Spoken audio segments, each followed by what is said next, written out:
Bakal calon Presiden Anies Baswedan memastikan bahwa pembangunan infrastruktur akan berkelanjutan jika dia terpilih menjadi presiden pada gelaran pemilu 2024 mendatang. Namun Anies mengaku memiliki konsep sendiri dalam melanjutkan pembangunan, yaitu mengedepankan unsur keadilan. Pada saat berbicara dalam channel Karni Ilyas Club, Anies pun menjabarkan konsep tersebut dengan mengilustrasikan pembangunan jalan tol.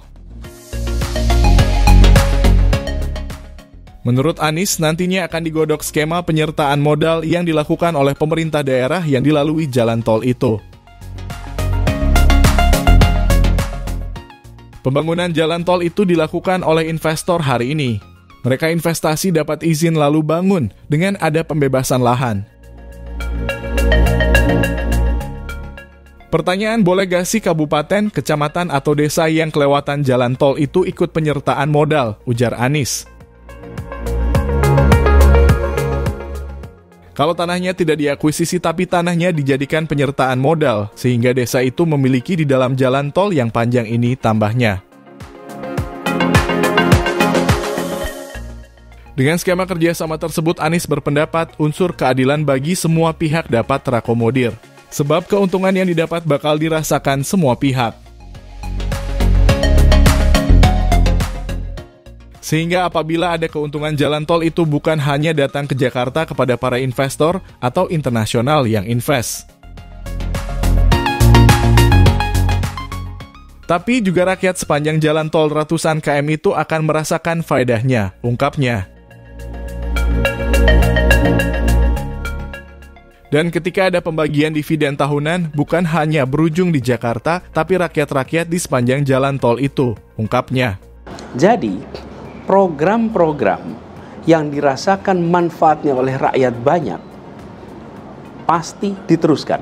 Sebagai contoh, Bang, kita sekarang, sebagian rakyat kita yang belum merasakan manfaat kesejahteraan, dapat bantuan sosial. Okay. Bantuan langsung tunai yang bervariasi. Ada PKH, ada kartu Indonesia Pintar, ada kartu tani, ada kartu nelayan, ada banyak sekali tuh. Program-program yang sifatnya bantuan kepada rakyat kecil yang saat ini mereka dalam posisi sulit, terus. Ya, karena mereka mau posisi sulit. Justru kita bicara keadilan, masa mereka mau dilewatkan? Mereka akan tetap terlindungi. Dan mereka akan tetap dijaga. Bagaimana dengan program pembangunan infrastruktur? Program infrastruktur jalan, hanya kita harus memasukkan faktor keadilan dalam infrastruktur. Orang berpikir bagaimana infrastruktur kok ada unsur keadilannya? Bagaimana itu? Apa hubungannya gitu? Ini saya pernah merasakan, Bang, ketika saya mimpin di Jakarta. Saya katakan bahwa kata keadilan harus dilaksanakan di semua sektor. Yang mengurus taman harus menghasilkan taman yang memberikan rasa keadilan. Yang mengurus kesehatan, kebijakan kesehatan, keadilan. Yang mengurus jalan juga begitu. Nah, kadang-kadang yang mengurus sektor ini tidak memasukkan faktor keadilan. Saya beri contoh, Bang. Soal tadi Bang Karni menyebut misalnya bangunan jalan tol. Bangunan jalan tol itu dilakukan oleh investor hari ini. Mereka investasi, dapat izin, lalu investasi bangun jalan tol. Dengan ada pembebasan lahan. Iya. Lalu dibangunlah jalan tol. Pertanyaan, boleh nggak sih kabupaten-kabupaten, kecamatan, desa yang kelewatan jalan tol itu ikut punya penyertaan modal di situ? Kalau tanahnya tidak diakuisisi, tapi tanahnya dimasukkan sebagai penyertaan modal, boleh sehingga gak? Desa itu memiliki share di dalam jalan tol yang panjang ini. Sehingga ketika jalan tol ini menghasilkan keuntungan, maka keuntungan dari jalan tol itu bukan hanya datang ke Jakarta bagi para investor atau internasional yang invest, tapi juga rakyat sepanjang jalan tol yang ratusan kilometer itu, mereka semua bisa mendapatkan faedahnya.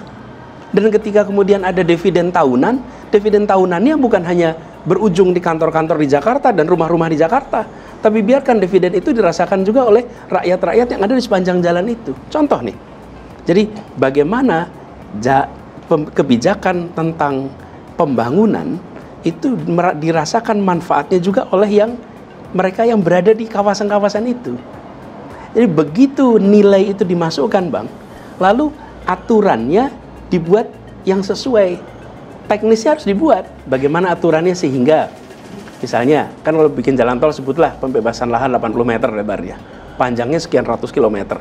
Itu lahan itu semua, Bang, kalau itu dihitung sebagai penyertaan modal dari rakyat dan hasilnya dirasakan oleh rakyat di daerah situ, maka mereka tidak hanya menjadi penonton atas kendaraan-kendaraan yang lewat di depan kampungnya yang mereka sendiri belum tentu pernah naik tol itu. Tapi mereka akan merasakan kampung kami itu ini bisa dibangun. Kenapa? Karena kami dapat 0,00 sekian persen dari manfaat ini yang kita rasakan. Yang kedua, contoh nih jalan tol aja deh. Rest area. Milik siapa, Bang, rest area itu?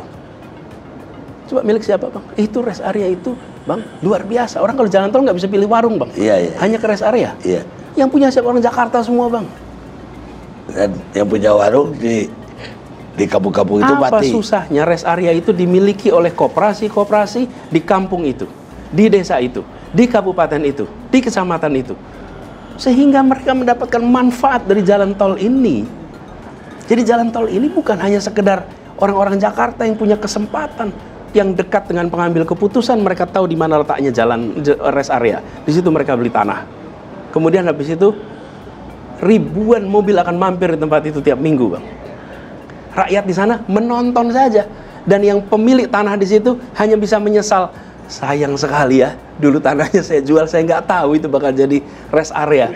Karena kita tidak memasukkan unsur keadilan, Bang, di dalam menyusun kebijakan. Kalau ini dimasukkan, apa yang terjadi? Perintah kepada yang membangun jalan tol, semua rest area, maka itu dibuat sehingga menjadi milik lokal. Faedahnya dirasakan oleh lokal. Kemudian produksi-produksi lokal silakan masuk di situ. Manajemennya barangkali memang harus dari Jakarta. Perusahaan-perusahaan yang ngelola rest areanya. Tetapi manfaatnya, keuntungannya, kepemilikannya jangan lepas semua dari mereka yang tinggal di kampung-kampung itu. Nah, ini, Bang, yang kami maksud. Ini akan membuat kita merasa punya perasaan persatuan. Saya punya kesempatan yang sama dengan pembangunan jalan tol ini. Jadi bukan jalan tolnya yang dihentikan. Jalan tolnya terus, sebagaimana dimulai ketika Pak Harto dulu memulai jalan tol dengan Jagorawi. Berkelanjutan. Dan di setiap fase ada penambahannya. Nah, kami melihat ke depan penambahannya itu dengan memasukkan unsur pemerataannya, unsur keadilannya, tidak menghambat. Bahkan barangkali, Bang, yang melindungi jalan tol itu, yang merawat jalan tol itu adalah kita semua. Karena semua yang berada di tepi itu juga merasa ini bagaimanapun juga saya ikut memiliki tempat ini. Dan dapat keuntungan lah. Dan dapat keuntungan.